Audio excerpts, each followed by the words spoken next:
What's poppin', everybody? Hello and welcome to Popcorn Culture. My name is Ben Carlin and I am your host. Here with me today is my brother Jay, who will be in every episode. Oh, no more hostmanship for Jazzy J over here. Oh, I'm sorry, man. It's okay. It felt good though. Yeah. I was like, I haven't said those words in like weeks. Wow. I know. Well, welcome back. Welcome back. Thanks. Mm-hmm. Yeah, no, exciting stuff all the way around. So, Jay, I'm eager to chat today because we sat down and as we usually do, there's sort of like the preliminary, like we haven't started recording yet, but like, hey, is there anything you want to like launch into? Yeah. And you said Nightmare Before Christmas, like without any like hesitation, no worries, no anything. Like you were like, I know what I want to discuss, and I was like, all right. I mean, here, I got stuff to say. I got thoughts about Nightmare. So, is there a reason? What has brought you to wanting to discuss such a topic? Well, okay, so over the weekend we were having like a pumpkin day on Saturday. Yeah, doing pumpkin carving, doing pumpkin carving stuff. So yeah, we went out in the morning and all the boys picked out different pumpkins, and we came home and we were, the kids all picked out different carvings they wanted to do, and they were all like kind of complicated. So I mostly ended up doing all of it. Do you like pumpkin carving? But that's the thing, is that like I actually love carving pumpkins. So do you? I do. It's so fun. I think it's great. I love almost everything about it. Like I think it's fun. Like gutting the pumpkin is kind of gross, but like at some point I've just sort of like, when I was a kid, I hated that part, like touching the slime and the goop, and it was just like, this is the worst. I don't want to do it. And now it's just like, I don't even care. Like it's just frustrating to me when I can't get the last little bits of the hangy parts and stuff, and I'm like, just get out of here, man. But I was just harvesting all the seeds, and I love like roasting the seeds. Oh yeah, which is not a thing I think everyone does. Like toasted pumpkin seeds. Yeah, lightly salted. Yeah, so like when we were growing up, like mom would do that every year when we were carving the pumpkins. I'm half convinced it's the reason mom was like, let's carve pumpkins. Yeah, she made like it was like a whole thing for her. Like yes, she definitely like toasting the pumpkin seeds was like a big novelty of the time. Yeah, so we would do that every year. But then like I grew up, and Beth, I think when I told Beth about it, she was like, what's this? What, huh?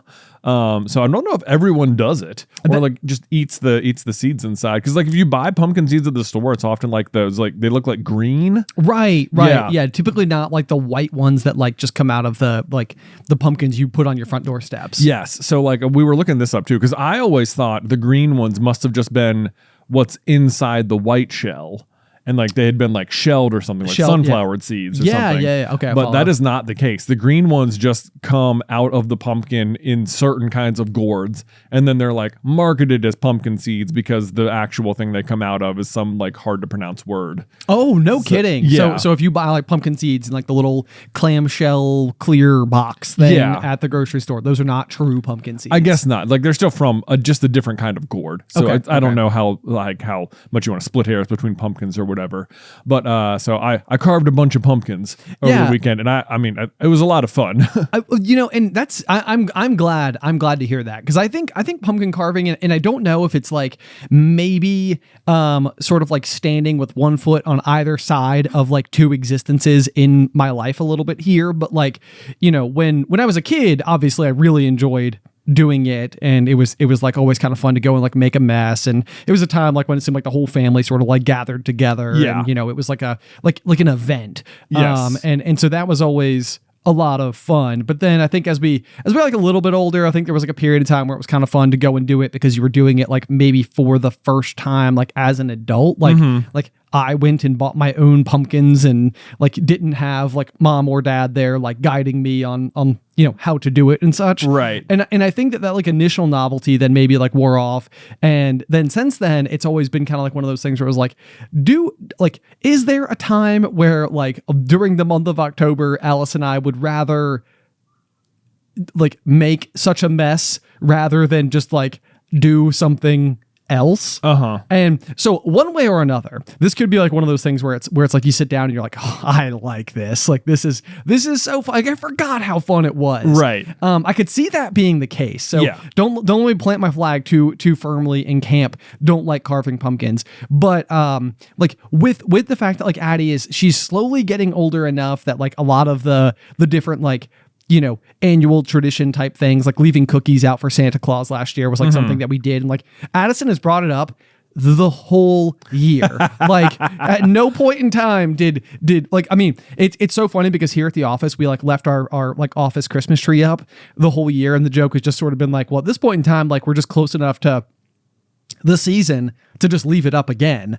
And I feel like the Christmas tree in the office, which is still fully decorated and everything. Yeah, we just never took it down. It never came down. I feel like that is how Addison has been the whole year. So like she will have never left the Christmas spirit, and we're just going to go right back into it. Right back in. Not before too long, and she's just going to be full bore ahead and time for that. So anyway, to bring that back to pumpkins though, I can't tell if she's quite at the age where she's going to like fully appreciate what we're doing or have like a clear idea, although she is also obsessed with Halloween. Yeah, so there's that. Yeah, so she's pretty jazzed about it. So we also let her pick out some pumpkins over the weekend, but we still need like our carven pumpkins. Oh, I need some carven pumpkins, of course. Yeah. So I think like when we were kids, at least like I remember everyone like sitting at like the kitchen table to do the pumpkin carving thing. Yep. And I feel like when we were like really little though, like either we didn't have like the pumpkin carving kits, or maybe they just didn't like make them as much then. Like the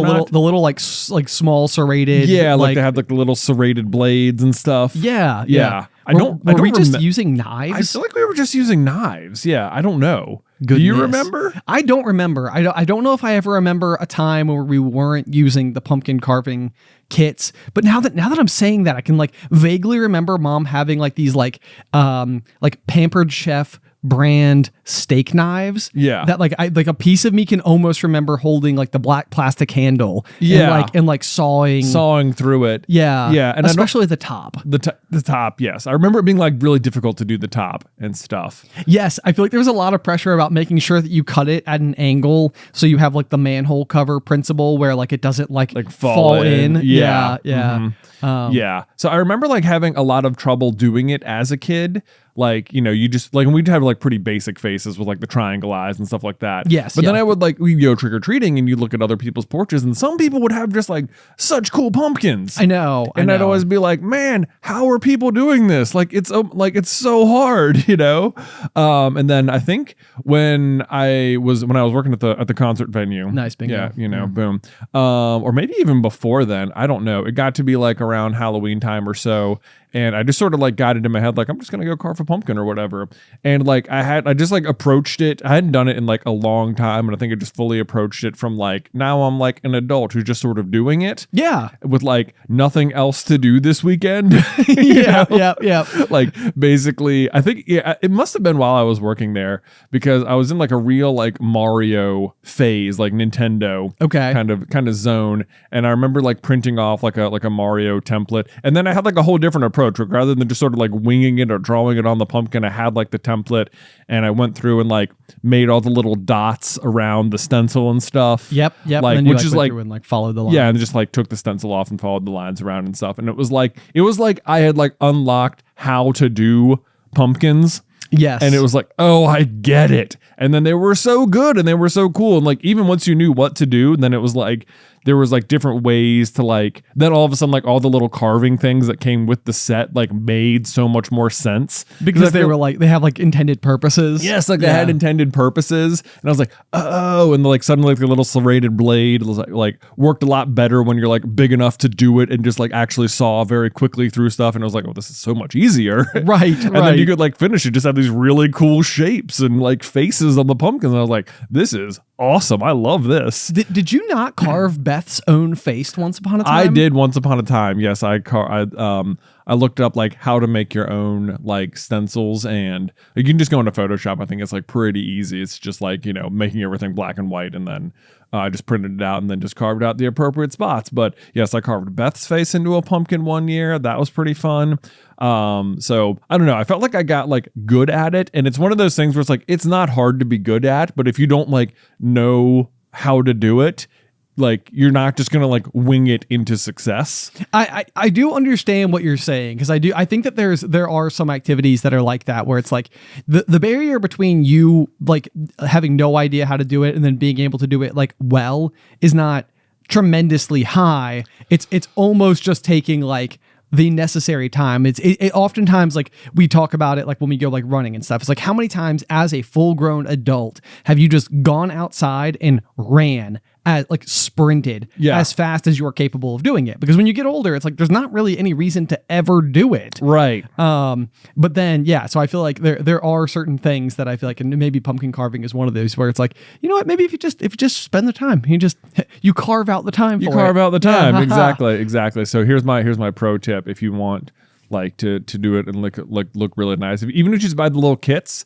like those are fine. The little knives that come with that, very good. But what you want to do is poke hole, like tape your stencil or whatever to the pumpkin and then poke holes around the edges, like where the lines are. Okay. That's my tip. But it's going to come with a poker. But if you want it to look extra clean, just like order an eyeglass screwdriver and put like the flathead on it, and then you'll have like very like almost like inline holes that are really tiny. Oh, that's so clever. Yeah. I love that. that. So that's my tip. And it's like made of metal and nicer, so it'll go through cleaner and stuff. So right. Then you don't have like gouging into the back of your palm the whole time either. I feel like that's always a thing. Like the little plastic nubbin on the end, I feel like is like a, they clearly like pour all these things into like a mold and like pry them free, then pop them off, and there's always like a little fray piece of plastic that just wants to like scratch your palm the whole time. So that's my pro tip if you want it to look extra clean or whatnot. I feel like I'm being swayed so much right now. I'm like, all right, now I'm kind of I'm buying pumpkins on the way home today. Buying pumpkins. That's it. I'm committing. We're doing it. We're having fun. That's right. The problem, this is the thing. Is like I wanted my kids, like I remember like doing it as kids, like everyone sitting around the table doing it, and I'm like, my kids cannot do it. Like I couldn't hand them sharp knives and be like, just carve a pumpkin. Just go. Like I would not trust them at all. Yeah, that's fair. The last thing you need is pumpkin carving to turn into a trip to the ER. Yeah, don't need that at all. So maybe they're not quite old enough on that front. But so they just picked out their designs and then I carved them all, and that was fun. Were your hands just exhausted from like not the sawing hands, motion? But like when we were on tour, like there was a lot of time in the car where like, you just be like sitting in the back seat, like kind of staring at your phone, like playing on that or something. And that action, just leaning my head forward for such extended periods of time, like was really pulling a bunch of weird muscles in my back. Yeah. So like I had a pretty stiff neck a couple of days on tour. Like before we went on stage in like LA, you were like in the back room just like digging your elbow into my back. I know. I wonder if anybody got a photo or video of that, because I was like, this is like such a moment in time, because I was literally just like taking like the end of my elbow and like pushing it in as hard as I could. You're like, it was, it helped a lot. But that it was just like if you were like really really paying attention, whenever we release the LA live show on the Through the Gryffindor channel, you notice me and Ben are sitting on the wrong sides, and it was literally because I couldn't sit on my usual side because I couldn't turn my neck that far. Yes, like to face me. So I was like, we'll go this way instead. Switch. Yeah, so little fun behind the scenes fact there. Like, why'd they do that? Right. Yes. It's like, wait, this is so strange. Literal physical pain was the reason. And so leaning over all day to do the pumpkins aggravated that. I could 100% see that. Yeah, but worth it. This is something that would always happen whenever I was making like the macarons. Like you don't typically think about like baking as the type of thing that you might be like sore from. Yeah. But like I'd line up all my sheet pans and I'd go through and like make all the like dollops for like the little like, the cookie bits. Yeah. And I'm so focused, and it's probably like one of those things where like if somebody was just standing there being like, Ben, release your jaw, like let your shoulders relax. Like, yeah. There's probably certain like verbal cues that I could listen to, but it's like you've gone through this whole process, like you've made like your meringue and everything, and it's so like you want to like do it right. So I'm always like very tense while I'm doing it. And then I'm like, I need to go like, so Alyce like will come home from work and I'm like laying flat on the floor in like the kitchen, just being like, my back hurts. My back hurts. It's just, I've been baking way too hard today. Wait, isn't it weird the kind of things that seem so low intensity that end up like hurting? Yes, it absolutely is. Yeah. Yes, no, for sure. For sure. Yeah, so that can happen. But anyway, so all that to say, we were having a very like Halloween-y themed day. Sure. So we sat down after that and we were just like chilling on the couch, relaxing, and the kids were trying to think of something to watch. And Beth suggested The Nightmare Before Christmas because we had just had lunch with you and Addie, and that is like, I guess, Addie's current favorite movie. It is. She calls it Jack. Yeah. But no, she is obsessed, and she's actually like, we've been playing the soundtrack for her like whenever we like drive anywhere, and she can like, not well or loudly, but she can like sing along to the entire song This Is Halloween. Yeah. And it's sort of like, you just hear in the background sort of like making like noises along, and then like it'll get to like the word like red, and she'll be like red, you know. Yeah. And it's like, oh my gosh, like you are figuring this out. Like it's so cute. I love it when kids start singing along with like songs like that, because like half the time I'm like, I don't even know the words. I know, or whatever. yeah. You're just like really paying attention and just like repeating them. It's so cool. But so like Beth suggested it, and then like as we're like pulling it up, I'm like sitting on the couch and I'm like, you know what? I have never like actually seen the movie all the way through. Oh, no kidding. Yeah. So like I've like seen it in the background. I'm like, I know all the imagery, I know the characters from it and stuff, and I like vaguely know the story that like, you know, Jack tries to do Christmas poorly. Yes. Or whatever. Yeah. Well, he tries rather authentically, it seems, but he is unable to convey to the people of the town the proper way to do it, and so they Halloweenify all of it. all of it. Yes. Yeah. So I think I was kind of excited. I was like, okay, I'm actually going to watch it. I'm going to sit down and like get the full story. And I would say I have like two main takeaways, which is that one, going in, I think for a long time I had been very kind of like, I don't know, it's just like, it kind of just creeps me out. Like the animation is like a little creepy, and like it wasn't like appealing to me like on the surface, but and for a long time that's just sort of how I felt about it. Like, ugh, like it kind of like gave me the ick. Yeah, and that's what I've always said about it as well. Is like when I was a kid, I remember going over to one of my friend's house to watch it, and it just plain scared me. Like it was before any point in time like where I could have like formed or not formed an opinion. It just scared me, and like I had to like go home because I was like, you know, afraid that the like doctor guy who's like got Sally captive was like in the closet or whatever. Like, right. You know, it was a genuine, just like, it terrified me. Right. Like that's take all the Tim Burton, the art, the messaging, anything else out of it. The like the underlying themes or anything. Just, exactly. At the end of the day, just scary images. Yes, exactly. Yeah. Yep. Yeah. So like, I think I was long past the point where I thought I would be like scared by the movie or anything. It was just sort of like, I don't know. Like I didn't see it as a kid. Like it's still not really that appealing to me, but the further into adulthood I got, like, you know, it's definitely like a movie with staying power in its like fandom. For like, sure. People love The Nightmare Before Christmas and like Jack Skellington and like Sally and the Oogie Boogie Man and all that. It's like, it's present every Halloween, like at Disney, at, you know, the Hot Topic or wherever. It is a mainstay. It is, yes. And I think I like come to appreciate that, like, I haven't seen it, but I understand that there is a magic about it. There is like a greatness to it that I have just sort of like optionally opted out of. Sure. That it's like, you know, like when we were at Disneyland a couple weeks ago, there was like a meet and greet for like Jack and Sally, and like I hadn't even seen the movie, and I was like, ooh, should we go get in this line? Right. Like I understand, like that's a really cool one. Yes. Like I know that much. Like even though I don't really have much of a relationship with the character, but like that's pretty cool.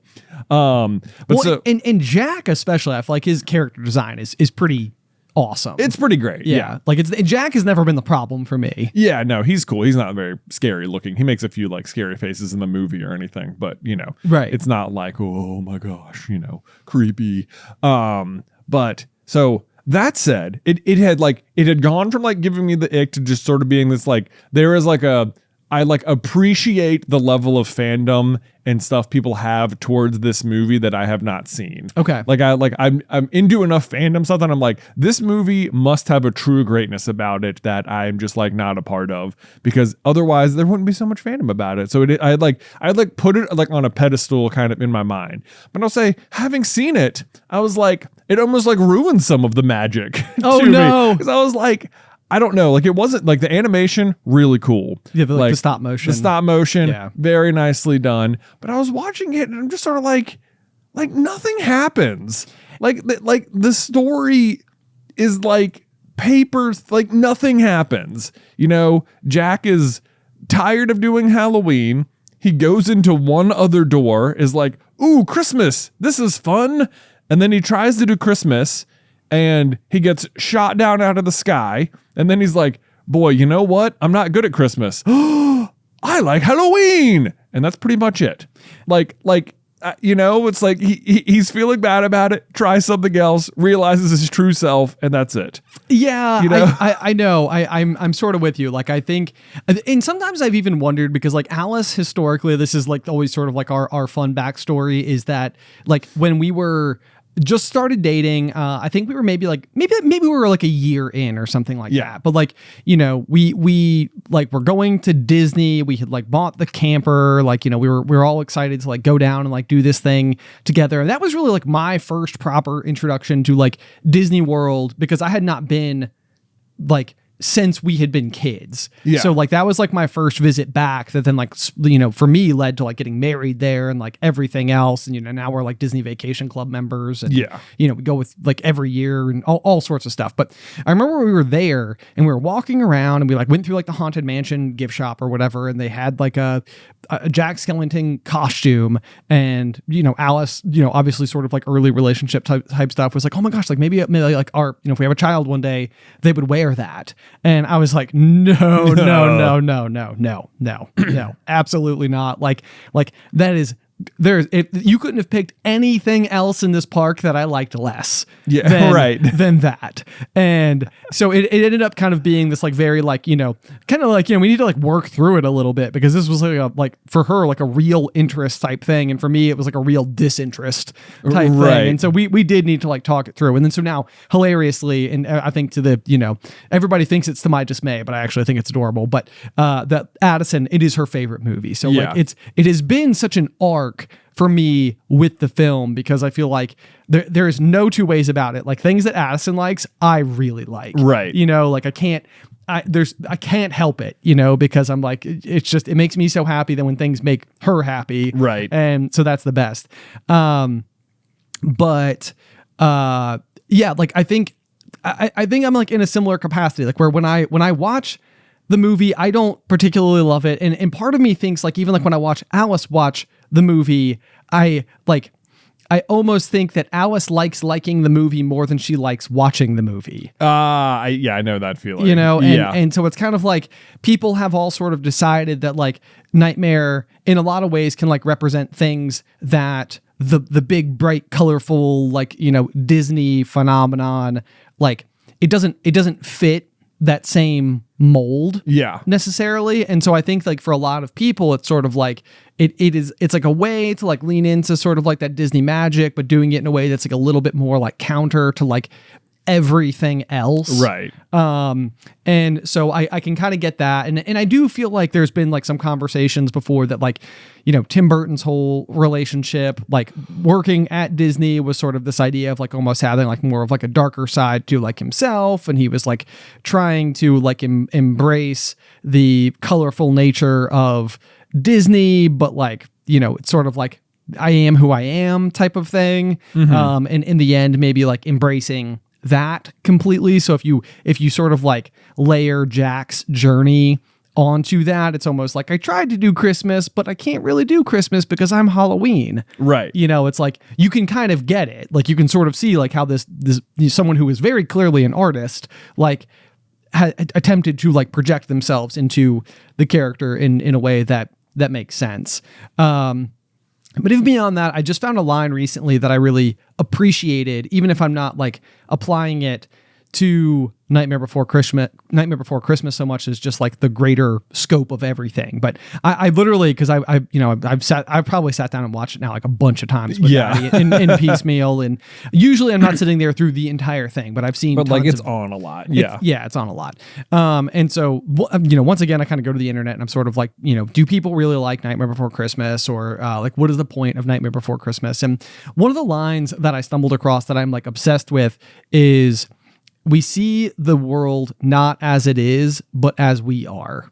And so it's like nobody is accurately seeing the world as it is. Okay. The world is always takes on a reflection of who we are and our experiences and like the things that we embrace or don't embrace, the things that we love or hate or whatever the case may be.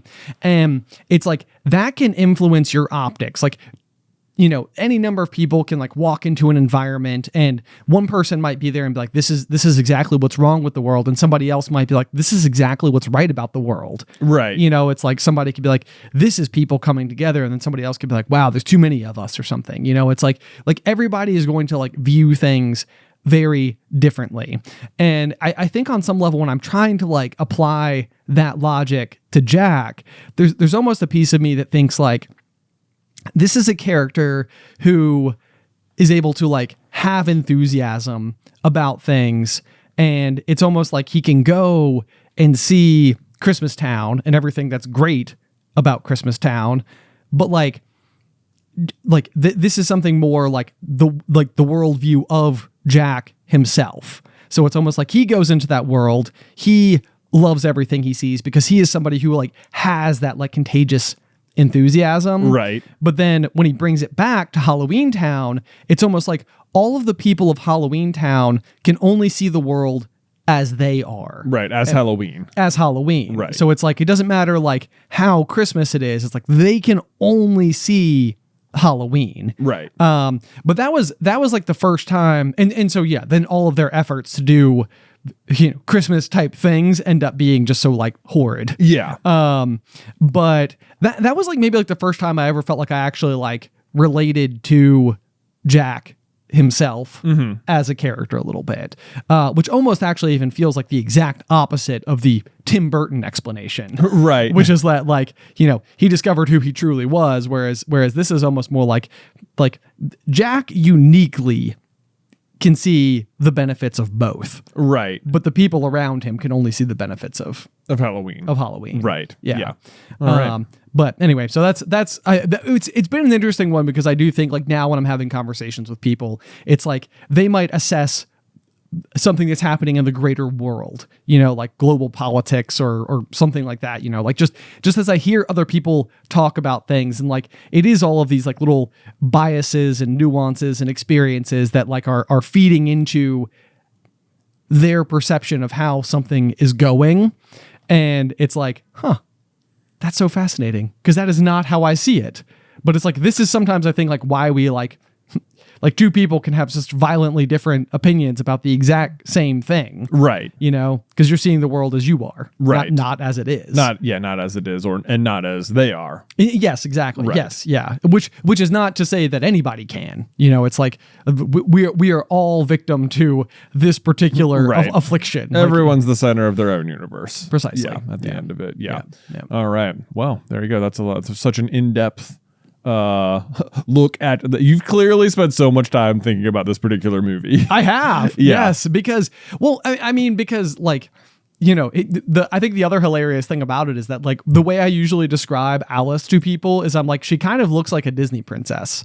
Like, right. You know, she's got like great big eyes. She's beautiful. Right. Like, you know, she's, you know, and so it's like, I think like even in my own mind, like when I discovered that she had this like great love for Nightmare Before Christmas, it was almost like these two things were like colliding. It was like, what? Yeah. I was like, that doesn't, I'm surprised. Really? Oh, like, so it's almost like something I think I've fought very, I mean, and if you were to listen to like our content throughout the years and years and years, I know I've weighed in on this subject a bunch. I know you have. Yeah. So it's like, I mean, it's definitely like one of those things where it was like, I can't think of even like what a good example would be, but it was like one of these things where it'd be like I can't decide if in the early days of our relationship, if it almost felt like a red flag. Right. Like it can't be. Can't be. How can you like Nightmare Before Christmas? It's so scary. like it's so different. Yeah. Yeah. So yes, I know I've thought about it. Yeah. Way too much. Yeah. And this is like, I was watching it and this is probably, I don't know if this is too much of like my, like what we do for a living coming through, but I'm just watching half of it and I'm like, half of this just doesn't even make sense. I don't think. Or like so much of it goes like unfleshed out and stuff. Like you have like this Oogie Boogie Man character who's sort of like the bad guy, I guess, but he has nothing to do with the plot at all. Right. Yeah. You know, he's just sort of a more evil character that lives in Halloween Town, but like not even proper. And he never leaves his house. And like people are afraid of him, but he does nothing to Halloween or Christmas. They just like sort of bring Santa to him at some point, and you're told he's scary, but he doesn't do anything. Yeah. Like what is he ultimately going to do to Santa and Sally? I don't know. Kill them, eat them? It doesn't matter because he doesn't do it. Right. And he spends forever not doing it. True. You know? And then like he keeps rolling these dice at like saying he's this gambling man guy, and they keep landing on snake eyes, but like he's never rolling them to figure anything out. Yes. You know, it's basically just the number of times he pulls the crank. Yeah. And even that, he just cheats, you know? Right. Like, yes. What? Snake eyes? I know. Yeah. And then it's like an 11, which honestly, I think that even that's a missed opportunity. You could have just called Snake Eyes 11 because it's 1 and 1. 1 and 1. You know, like, oh, 11, you know, but like he rolls them a bunch and keeps talking about like how much he's into them. And you're like, okay, what are the dice going to do? It's like nothing. They don't do anything. Like it's like this character thing that does nothing to you, you know? And then like, there's like the doctor, he's like made Sally for what purpose? I don't know. But then she keeps escaping and like, but then he's like demands she comes back, but like, why? Like, what does he need her for? Doesn't seem like anything. And at some point she escapes and is gone for like a whole year without ever coming back. And he just sort of is like, all right, I guess you're just gone for good now. And then it seems like he's building a clone of himself as well, or like making another one, but that never comes to fruition at all. Like you never see the clone. You never know why he's doing it. And then like, he seems like this bad guy, but then like when Jack comes calling and like needs his help, he's like, of course, here you go. Have all my stuff. Right. Like, right, you know, yes. Sally doesn't like him, but otherwise he seems like he serves his purpose in the town. Even though he's just like creepy looking. He does. He's the one that gives me the creeps the most. He's absolutely got some creeps on him. And then like Jack being in love with Sally at the end, or like just sort of like coming around. It's like there has been like there's no relationship building. They don't interact at all. He just like finds her. Like she has a crush on him. Don't know why. We don't know why, other than that he's just sort of like got the reputation for being the town leader. He's the it man. He's the it man, basically. He's the it man. And she like gives him a basket of stuff and he looks down and then she hides. And then the movie ends and he's like, oh, it's you. We're in love. And you're like, okay, sure. But visually it looks really cool. That's the thing. That's so many of the things. It's like, I don't know how much sense anything is making. It looks great. It's really cool. But like, so much of it's just like, what's the point of this? It's like, I don't know. So it seems like they had like one message that they were going for and then had to put a bunch of extra stuff around it as well. Yeah. That's what I'm getting at. Okay. There you go. Yeah, that's my hot take. At some point in time, I feel like we're just gonna have to do like a critical review of. And it's just gonna be, we just go through all the movies and be like, all right, here we go. There we go. Yeah. Nightmare. Boom. Tear it apart. Yep. Or put it together again. I've finally seen it. There we go. We've you're- both finally seen it. Yes. Yeah. Your build up to that though, I was like, Jay's about to say he loves this movie. Nope. I mean, it was fine. Like I'm not like, I'll never watch it again. That was so dumb. But I just kind of like kept waiting for it like all to like come together in like a big bow or something. And it just kind of didn't, you know, nothing like all that, even Jack's story, he's just sort of doing Christmas and he's having a blast doing it. And then he realizes like, not because of like he gets shot down out of the air by the military. Yeah. And then he sort of lands and he's like, oh, I'm doing a bad job. Oh, I love Halloween. Great. End of plot. End of arc. End of arc. End of arc. But it just happened so fast. But he tried something else, Jay. He did try something else. Good for him. Yeah, Good for him. Yes. It doesn't like change the way he does Halloween. It just sort of like reinvigorates him for Halloween. There you go. Yeah. There you go. Yeah. I would have loved to have seen them doing Halloween. Jay, rest on your laurels. Okay. Yeah. That's the message. That's me being super cynical about it. Right. Like Jack, he started the movie feeling upset about Halloween and ends the movie realizing he loves Halloween. So maybe he could have saved everyone the trouble. Yeah. Yeah. You could have just shown us a really cool Halloween movie. Yeah, come on, guys. Instead, now there's this never-ending debate as to whether or not it's a Christmas or Halloween movie. You can just basically watch it from October through December, and no one can complain about it. No one can complain about it. Yeah. It seems pretty. You know what? Or just watch it whenever you want, like Addie does. Yeah, or just do that. Yeah. Boom. There you go. All right, moving on. Transition. So it's GoFest this weekend, Ben. It's GoFest. Yeah. It is. It is indeed. The beer mile is upon us. It is upon us. In fact, as you are listening to this episode, I believe it is the day of. It is, yes. Yeah, Yeah. We're like T minus. We are in hours. T minus. Yeah, I mean, if you're listening to this past 6 o'clock, it has happened. Here's the thing. When we started training, I was like, we got this. Yeah. Like, we're going to get out there. We're going to crush it. Like, we have like so many paper towels in the kitchen here at the office that are taped to the wall with all of our various like water chug times. Yeah. And we were like at the track doing workouts Yep. and sprinting and pulling muscles. And like, you know, there's like some serious like blood, sweat, and tears. We've got like our outfits Yes. all, you know, color coded, coordinated, custom shirts, fun matching sunglasses and hats. Yeah. You know, there's like so much that we put into it. And so at the beginning I was like, we're going to get out there and we're gonna win this thing. Yeah. And now that we're like in the zip code of going, I feel like I have seen every athletic human in Roanoke all at once. And I'm like, I forget how athletic other people are. Right. Yeah. You know, it's like it's like we're gonna get out there. And it's like I'm sure we will do well. My goal is for us to finish. So okay, if you were to give some context. Yeah. Okay. So let's see here. Let me make sure I get my splits right. 1 minute and 15 seconds is 75 seconds. Yeah. Okay. So if we multiply, maybe we have more time than that even. What is our 6 minute pace? Minute and a half. Minute and a half. Yeah, because a minute and a half and a minute and a half. Okay, that's it. That's Yeah. it. So in the most ideal world, we would run each leg in less than 90 seconds, Okay. including the chug. And that would give us a less than 6 minute So we're aiming for sub 6. sub 6. Sub 6. If we can do this whole thing in less than 6 minutes, then I will regard it as a win. I think that's good. I think that's pretty doable. You think it's I think doable? we can do it. Okay. Yeah. Okay. Yeah. Of course, I also am not sure what the course will look like. True. You know? I know. I don't even know what shoes to wear. I know. Yeah. Right. It's I mean, like- I just have running shoes. I'll probably just wear those. Okay. Yeah. But what if there's a slickery surface? Oh, well, I don't know. It hadn't occurred to me that the terrain itself might be I know. A an challenge. obstacle. Yeah, right. Yeah, I know. Things to think about. I know.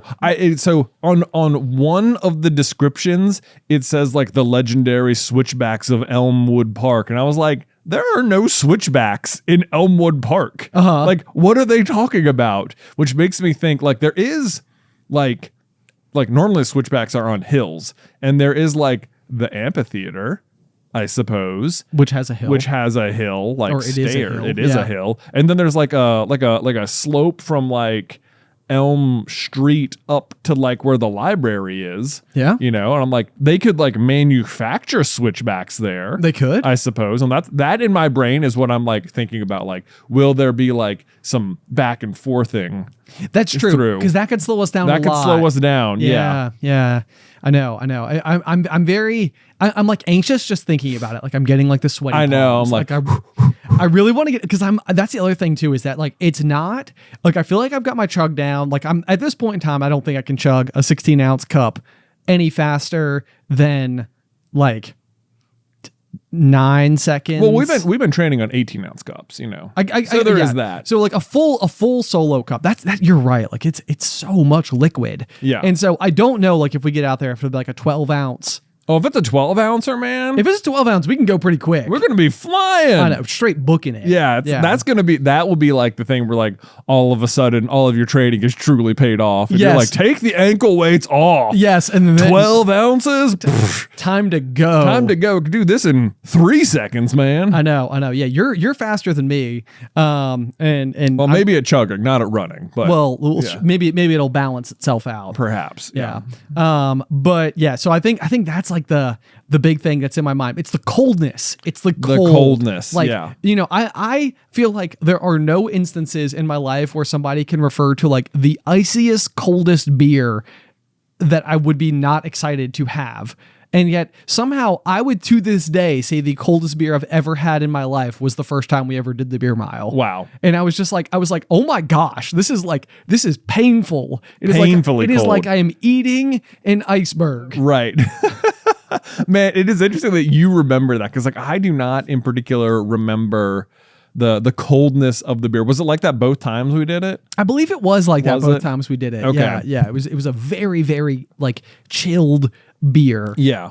Like came right out of the ice. Well, if I want to say it is possible, like I also don't know what the drinking vessel will be, because when we did it before, it was like it was sponsored by Parkway Brewing, and so like you had Parkway beer. Yes. And everything came out of like a keg and they put it in plastic cups. Yes. But I think last year it was actually sponsored by Athletic Brewing Company, Which is like non-alcoholic. which is beer. non-alcoholic beer, which is like, funny for the beer mile.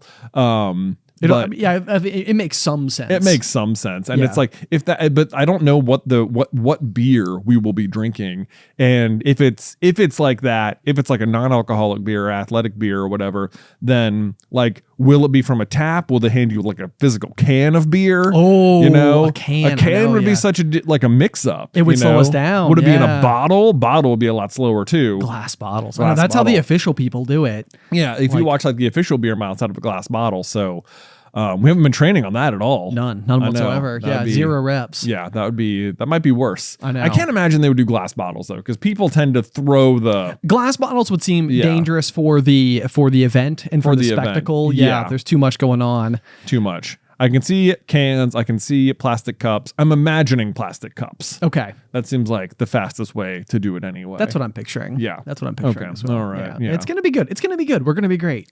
We're gonna be great. Sub 6. Sub 6. Not worried about it. I think there's gonna be some little kernels there watching. I know. It's going to be I'm really excited. cool. I'm It's going to be really excited for cool. the beer mile. Yep. It's gonna be fun. We're going to do great. And then also this year, because we've been doing tour, we decided not to do our typical like live at GoFest event, which, is kind of a sad, because, it's always fun to do that and have all the little kernels come out and get to meet everybody and Yes, everything. absolutely. Although the one thing I will say is that normally we set up our tent for like the mercantile, like Carlin Brothers stuff. And Yeah. We've got like all the merch and we're selling coffee and like brewing stuff the whole day, which means somebody is staffing it at all times. Yeah. Which oftentimes is us. Yeah.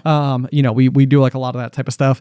And then the setup and teardown is enormous. It is. It's such a It big is. task. It is a big task, like bigger than you'd think. Yes. Yeah. Yeah. I think it's because we just bring so much stuff, so much equipment, everything's shaped weird. Yeah. Nothing is just like, well, some stuff is boxes, but most of it's not. So anyway, I'm very excited because it's like this weekend, we're just going to go like do the event, do the festival, like just go like be like a part of like local stuff. Yeah. Which I'm very excited about. Going to go eat a lot of food. Yes. Going to try to like tinker with all the vendors, bring Addie. Yes, I know. I'm excited about just like being at the event. Yes. Just doing the event. Because for the past couple years we've been working it, and even like there have been times where it's like, oh yeah, I'm not working right now. I've got plenty of time. The family's here or whatever. But like it still feels like you've got one foot in the tent. Yes. Yeah. You Yeah. know? At all times. Yeah. Yeah. Your mind is always back there. Yeah. It's Yeah. like, do I need to head back there? Should we go say hi? Or do we need to check in? You want a coffee or whatever? Like, not going to worry about it. Yeah. Not going to be a problem. Don't have to do anything. Just going to be having fun. Just gonna be having fun. Just going to be having fun. Yeah. Going to run the beer mile. Hopefully going to crush it. It's going to be fun. Yep. Yep. So there we go. So tune in next week to find out the results. Yes. Yes, I'm stoked though. Yeah. Yeah. All right, one more transition. Sure. Okay, Ben. So Addie has been all into Nightmare Before Christmas. Yes. And Alyce is all like, spooky is almost like a part of her personality. Yes. But here recently, you and I ventured forth into our own world of spooky monsters and stuff. Did we? We did. What, Yeah. in what way? In what way? Well, I believe Alyce was doing a thing a couple of nights ago, and you texted me and brother Tyler to see if we wanted to clear the den of evil. The den of evil. The den of evil. And I was like, well, I pretty much have to drop everything and go do this right now. Yeah, the triumphant return of Diablo 2. Diablo 2. Lord of Destruction. This is dude, I can't even begin to tell you what is wrong with me. Because Nothing. I feel like, yes, like Alyce lately has been getting into just sort of like a myriad of different things. I would say that she's been going through like a kind of a spiritual awakening of sorts. Where That's what it seems like. Yeah. She's kind of been like digging real into like past lives, and I think that her and her friends are actually doing some version of like a seance this week. Wow. Which I don't actually, to be fair, I say that. I don't know that either me nor them fully knows what they're going to do. Okay. So I say that with a lots of, almost like a handful of salt. Feels like sitting in a room with candles at the very least. I think they're going to a graveyard. Slash cemetery to attempt to potentially speak to spirits? To commune. Well, yes. Good luck. Is there like a specific person, or are they just like picking a grave? I think that they're just picking a grave. Yes. Okay. I think like a space. Although there is sort of like a fascinating backstory. We'll get back to the Den of Evil because I think it's very important. It is. So we recently had, and tell me, have I told this story on the pop? Tell me if I have. I don't know. Okay. Stop me if I have. Okay. But we just were recently, like Alyce had one of her like family members in the store, and like she was asking Alyce about like our house, and she was like, do you guys live in like a Tudor style house in like this neighborhood? And we were like, yes, like we do. And she's like, is it like right there? And she's like, like describing like these like landmarks around the house and stuff like that. Now he's like, yeah, like that's exactly where it is. And like our house was built in 1935, and we come to discover that apparently like Alyce's family member's grandfather built the house. That's crazy. It is absolutely bonkers. So like, like the key that I found in the wall once upon a time, like was his key. That's wild. Yeah. Man. It's like, that is just so unreal. It is pretty unreal. Especially because I bought the house before me and Alyce were together. Yeah, it wasn't like Alyce had something to do with it. Right. So like we're all just like blown away. And like she was like, yeah, like my father grew up in that house. This is the family member saying that or whatever. And she's like, he was a TV repairman. So like we like went down into like our basement, and like there's this like weird like little like pile of just detritus junk stuff that's like been like left places or whatever, like on the walls and stuff. We found like his business card from like 1950. Wow. It's just like, what? Like with the last name and everything, you're just like, this is so unreal. Like this is so wild. And so they had like all their family traveling into town, and they were like, we know this is a really weird like question, but like, would it be okay if we came to the house and like got to like see like this place that like we would have visited like during holidays and stuff like that growing up? And we're like, yeah, of course. So this is actually while I was on tour. Wow. And so they come by, they go through, they like tour the whole house. They're like telling all these stories about like all this unbelievable stuff.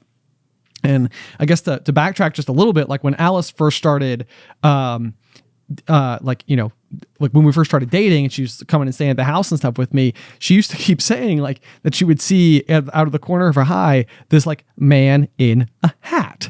And, I didn't know that. Yeah. And so it was like this really weird thing that like, like Alyce sort of in like, had some connections and stuff to like a ghost thing way back in the day. And so like when this started coming up, I was just sort of like, is she seeing a ghost? Like, I don't really know exactly, like, is this like a quirky part of like her personality, or like it's kind of like one of those things where it's like, I don't really know what that could be, but like interesting. Sure, like a man in the hat. And she would say it like, she's like, I just saw it. Like I just saw him like standing like over in that corner. Like, and it was always kind of eerie. Right. Because you're like, oh, that's so strange. Like, it is an old house. So you're right. Like, could it be haunted or something? I remember, Beth and I used to live in the same like neighborhood you guys lived in. And I remember like when our realtor was like showing us different houses in the neighborhood. Yeah. There was like at least one where we went into and I was like, this place is haunted. Like, nope. Yeah, I know. Yeah. No chance. We're not living here. Not doing it. Not doing it. But anyway, yeah. So we're, the family members have come to town. They've brought like a ton of information to like gift to Alyce as like a thank you for letting them come by and see the house. And included of that was like, pictures from like when it was originally built, like the appraisal from when like this family sold it in like 1960, where it sold for like $18,000, which is just unbelievable to see. Yeah. Like just such a interesting sum of money attached to like my now house. Yeah. And then sure enough, the builder of the home, like the man who like built it in the first place. And it's this man who almost has this like Theodore Roosevelt looking like stature, wearing a hat. Right. And like, we're like, what? That's so wild. Like this portrait of him from, the 1930s is the man in the hat. Right. That Alyce would have had no idea about it. So like me and her are remembering like, yeah, do you remember when you used to see the man in the hat all the time? It's like, is this him? Is this him? And then we're like looking at when going to the pictures of the front of the house, and he's like leaving like the front door, and he's like pulling it shut, and he's still wearing the hat. And we're like, what's up with the hat? They're like, oh, he was always wearing the hat. We're like, what? Yeah. Like, this is that's weird. So unreal. Yeah, especially because it's not like you heard about him and then started seeing it. It's like it's happening in reverse. It's happening in reverse. Yeah. Yes, exactly. Yeah. Yeah. So it's like we had already had tale of the man in the hat long before we ever saw the picture of the man. Right. And yeah, so that was really kind of interesting. But so I think that it also kind of like influencing like Alyce's sort of like relationship with, doing the whole seance and stuff. So I think part of her is almost like maybe that's who they'll try to commune with. Oh, okay. Is the former builder of the house. The man in the hat. The man in the hat. Yeah. And so that's sort of been like its whole thing. But anyway, so while Alyce has taken up this new hobby, I was like, well, what could I do with my spare time? Diablo 2. Diablo 2. It's time to bring it back. It's time to go. And it's like I go upstairs and I'm like, like, as is always the case whenever we were like kids, however long I've ever played Diablo, I feel like I've never been able to just like go and click the icon twice on my desktop and just have the game open. It's like, oh, you have an invalid CD key, or like this doesn't work, or like you need an update and that's going to take 9 million years, and like, oh, it only runs on this operating system, so you need to like revert back to this in order to get it to sync. There's always a bunch of hoops to jump through. Yes. Yeah. However, they have done the Diablo 2 Resurrected, which is like the modern version of Diablo 2. Yeah. And so it gives you the ability to just basically like log right on in and everything. And I was like, guys, you guys want to play or whatever? And so we did. And it was just like, oh, this is so great. Yeah. It's like, I love it so much. And so now I can't stop thinking about it. You can't stop thinking about it? It's like, I need to be playing more. Have you played more since then? No, I haven't played more since then, just because it's just been slam jammed. Yeah, it's true. But yeah, so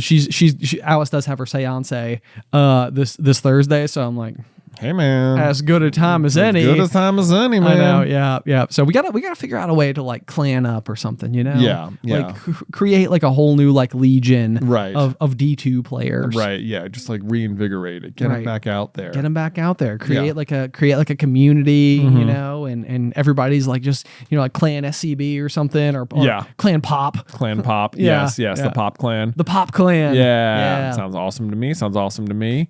I remember I opened it, and like when the D2 when Resurrected came out, I remember downloading it, and like I was like, of course I have to play this because it's like reliving all of the childhood. It is literally what everybody has been asking for like the 25 years since it came out. It is the exact same game. Yeah. Reskinned. Like, nothing has changed. You can even press a button that deskins it. Yes. Yeah. So you can like see it like just see it like in the old ways. The old ways. As it were. Yeah. Which is so fun. But like I remember I was opening it, and I was like, I guess I had made 2 other characters, and like I just opened them up, and I was looking at all their inventory and stuff, and I was like, I just have zero recollection of playing these characters. No way. Like I must have been doing it. Here they are. Dude. And memory is such a weird thing, isn't it? Like I feel like the more older I get, the more I'm starting to realize that I'm just like losing stuff. Yeah. Right out the way. Right out the back. Yeah. It's like we'll even like look at photos of like Addie from like 6 months ago, and I'm like, I do not remember this. Where were Wow. we? Why were we doing this? I know. Like, Yeah. It's like so weird when you look at stuff like that. This is where I miss the vlog sometimes, because sometimes I would like go back and watch, like, oh yeah, that was a whole thing. And it'd be like, there's me explaining the story and the day and what was happening and why we were doing it. Yes. And now it's just like, you'll see the picture and you'll be like, I guess I remember going there. Yeah. Right. Yep. Sometimes I even wonder this for people who are like going back and like re-listening to like or listening for the first time to the pop, like as like a speed run. Yeah. You know, like if you've just picked up the pop, like let's just say like you're just catching up like right now. It's like you would have watched our personalities go through these like gigantic up and down like wavelengths. Yeah. It's like wow, Ben got like really deep here for a little while, and then he was like really chipper for a little while, and then he was really into this for a little while, and it's like, right. You know, it's like you could like watch like, oh, marathon training began. Oh, yep, 1 mile, 2 mile, 3 mile. Okay, look at this. Like, Yeah. You know, there's all the funny things that happen so slowly in real time as they unfold that like. Interestingly, we will have been documenting here on the show. That's true, at least on this show. This one's harder to go back and just like watch. It is harder to go back and watch. It's like a whole hour commitment or so. True. But thanks for listening. Yeah. But so we got back and now we're talking about Diablo 2 again. I know. Which was like a mainstay of the early episodes of the pop. It was, yes, because I doing it. This was like one of the things like during the pandemic where it was sort of like it was like I had so nothing to do that it was like, well, I'm just gonna go and play and basically just have like unimpeded access to going as hard at the game as I want to. Yeah. And that's when I was running the bot. Yeah. Which is basically like essentially having the game run itself for you. Yeah. Which for some reason I am obsessed with. Yeah. Like, I don't know what it is, but like I could literally sit there and watch the game play itself and just be having as much fun as if I'm playing. I mean, in a way you are, because you had to like program the bot to do the stuff. This is true. This is true. Yeah. And it's such a weird, it's like a different way you're playing. Cause like, hopefully, I guess if you're doing the bot, you're like really trying to like fine tune like, 0.01 percentages on your items and your gear and like it's true. Maximize stuff. And it's like, is the end goal of the game to create a character with literally perfect, stats and armor? Or is it to like, or like, I feel like whenever I've played through it, like more recently, it's like, can I just play through the game and just beat it with the stuff I find along the way? Right. Which is like its own kind of challenge and stuff. It's an interesting analogy for life. Yeah. When it really comes down to it a little bit, because like there is a conversation at some point of diminishing returns or asking yourself, to what end? Right. Like, it's because you kind of go through, and I've always felt like in the beginning stages of the game, it's always really fun because like you level up very quickly, which means you get to like, you go and kill like 10 monsters and you're level 2, then you kill 20 monsters and you're level 3. And then eventually like, you're level like 78 and it's like you kill like 28,000 monsters and then you're level 79 or whatever. Right. Like, yeah. It's like you go from leveling up like 10 times in an hour to leveling up like 1 time in 10 days. Yes. Yeah. Yes. So let me ask you this at all, because you're right. Like in the beginning, it's very, very fun because then like every new item you find, it's sort of like, boom, my stats just got better because all I had was the original hand axe. And now I have one that has a chip gem in it. And that means it does poison damage or whatever. Right. Like, yeah. That's better. I feel like life does go through this sort of like process where like when you're growing up, you're always like the next step is so clearly outlined for you. It's kind of like you're moving right on up the ladder. It's like, kindergarten, first grade, second grade, third grade, fourth grade, fifth grade, and then there starts to be like some of the other like big milestones that could happen, like, go into like a homecoming or a prom or getting your driver's license. There's like some big, kind of like boom, like some independence just happened. And then, like whatever comes after high school, whether, college or jobs, careers, that type of thing. And then you got like first apartments, first real relationships, engagement, buying a house, like, getting married, having a child, like, like any of those like big steps. And then I think you do reach that stage where it's sort of like open water. Yeah. And it's like, I think it's like, sometimes I almost feel like you abruptly find yourself in open water, where it's kind of like everything has been happening and there's been so much going on. It's been such like an intensive part of your life. And then all of a sudden it's kind of like, what now? Like, yeah. Like day by day, it's like, we do sort of go, to the same places. We hang out with a lot of the same people, like, like a lot more things have become stable which is good. Yeah. But then it's sort of like where does like the next thing happen? Right. Yeah. Like you don't all of a sudden, like before, like every new item you pick up is just always the next best thing. Yes. So it's like clear what you're supposed to do. And eventually it's like, well, I beat all the bosses.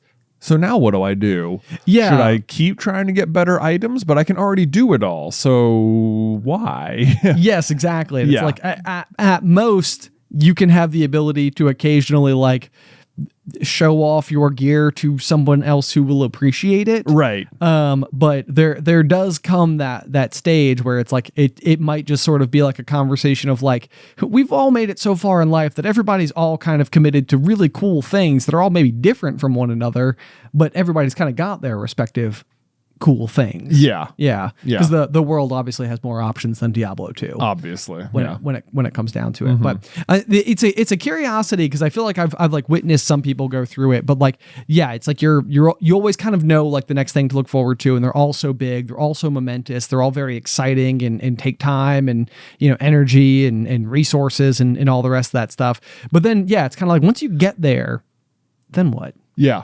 Is that the question is like, is that the midlife crisis? Is that it? Yeah. Is that the moment where you're like, wait a second, I don't know what I'm supposed to be trying for anymore? What do now? Yeah. What do now? Have you experienced any of that? I mean, like in real life or in Diablo? In real life, yeah. I don't know. I don't think I've hit like a true full blue like midlife crisis, like, oh no, now what? Right. Kind of sensation. We are in our mid-30s. I know we are in there, so it does feel like such a thing could be creeping its way around the corner or something. There are times where I'm just sort of like, you know, a bunch of, you know, like everyone I know started having kids, and that makes everyone a lot more like, it makes it a lot harder to have like social interactions on the regular because you have to like accommodate watching the kids or doing it after people go to bedtime, or like either you have to find a sitter or they have to find a sitter or stuff like that. And the kids aren't quite like big enough where it's like, oh, they've got their own events that sort of become your like maybe social calendar where it's like, oh, I'll always see these parents at everything, or like every soccer game or something. Every soccer game. So we're just in this like real like transitionary period of life. And then it's also like, you know, the hobby, it's hard to like maintain like different hobbies at this particular phase too. Yeah. It feels like, because, you know, normally whatever hobby you have requires a bunch of like time and attention. And it's just like, it's hard to find all of that time that you want to like put into something.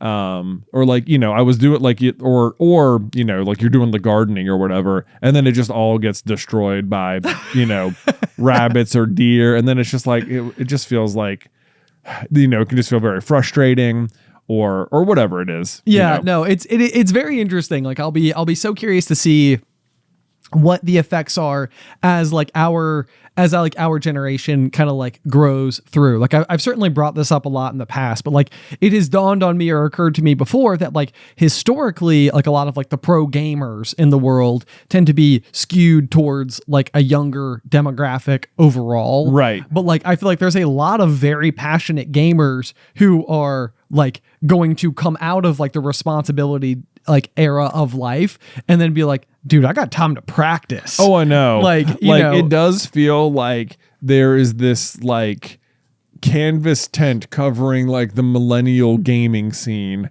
at the moment, which is parenthood. Yes. But eventually all of those millennials will stop having to be full-time parents and will be able to like re-dive into it. And they're like people who grew up loving playing games, but right as the esports craze hit, they all became parents. Yes. Yeah. I think we are going to Renaissance so hard. Yeah. I think like, you're right. I think that there will be, and I mean, to be fair, this is probably the case for any generation hard stop. Like every generation lives through eras of history that define them. They're all going to have nostalgia towards this thing, that thing, the other, you know, whatever the case might be. Yeah. But I do think that millennials are going to 50 like really, really different. Really, really differently. Yes. Yeah, I can see that for sure. Because we'll have been like the first generation that like fully lived through like the rise of, you know, the internet. Yeah. And game consoles, you know, kind of hitting their absolute like peak and stride. And, Yeah. you know, these are like big ones. So what I always think about, though, to kind of bring it full circle, is when we were growing up, like our dad and both of our parents ran marathons. And the thing I always thought, or like as I've gotten older, one of the things I've reflected on is the fact that like dad was doing it starting in like 1996, but then I think he ran like the Boston Marathon, like 15 years after that. Like he was like in like his like mid to late 40s and was like just really starting to like get going. Moving on the running. Yes, Yeah. like because in case you're unaware, you have to qualify for Boston, which is notoriously hard to do because it's only getting harder too. Only getting harder because it's a very coveted event. People want to go and do it. It's like a huge runner's bucket list item. And so sometimes I'm like, that's kind of cool though. Like maybe dad lived through this exact thing. Like it's not like he like lost himself through this decade or you know whatever of his life, but like he really got to like lean into it a little bit on the backside. That is interesting. If I never thought of like the first year he would have done one would have been then when I was like 8 years old or so. The first marathon he ever did. Yeah. That's interesting because then it's sort of like, oh well, look at that. Like, you know, I don't even have an 8-year-old yet. You know, right? Yes, true. Like, yeah, still time. Just get going. So you got tons of time. Tons of time. I know it doesn't. It has not been a year that has felt like huge physical activities are like awaiting me. Yes, I know. I feel like I've just been in a constant state of like one painful thing into the next, but that's okay. That's okay. We're gonna get through it. And we're gonna run that sub 6. That's right. Beer mile. Boom. Today. Youth. That's right. We got this. Dude, I am so excited about it. Like, it's such a fun event. It is such a silly, the beer, like whoever thought of the beer mile, like initially, I don't know how long it's been around or when like the advent of it was, but I love that like our town hosts a huge event and they have put this as part of it. Yes. And it is like, yes, it is good. And it's like, I don't even know, like I have no idea what the turnout is going to be for it. You know? Us four. It's like, yeah, how many teams will there be? I don't know. You know, like, is it a big deal? Are tons of people going to be there? Because there's a limit on the number of teams that can sign up. But like, will they hit that limit? Is this going to be a huge thing? Yeah. You know, or is it just sort of going to be like, yeah, because it's also like one of the first things that happens. I know. You know, yeah, we gotta kick off the weekend right. I know. Fireworks. Right. Yeah. Exactly. So I'm excited. I'm basically like, I'm not planning on going home from work, you know, or I'm just going to go straight there. I'm just, we'll be here. We're going to be downtown. So bam. Time to go. Just going to go. All right, guys. We'll tune in next week. We'll be sure to regale you with no more than hopefully 5 minutes and 45 seconds of recap. To give you the entire play-by-play, step-by-step. If there's anything I know about our channel, Ben, we can take a 5 minute and 45 second event and turn it into at least 15 minutes worth of talking. At least 15 minutes. Yes. I know. It's going to be good. It's going to be fun. Yeah. So guys, be sure to tune in next week. As per always, if you have any feedback for the show, send it on over to popcornculturepod@gmail.com. Or if you'd like to support the show, we would super appreciate that. That's at patreon.com/popcornculture. Link in all of the places. Otherwise, until next time, pop.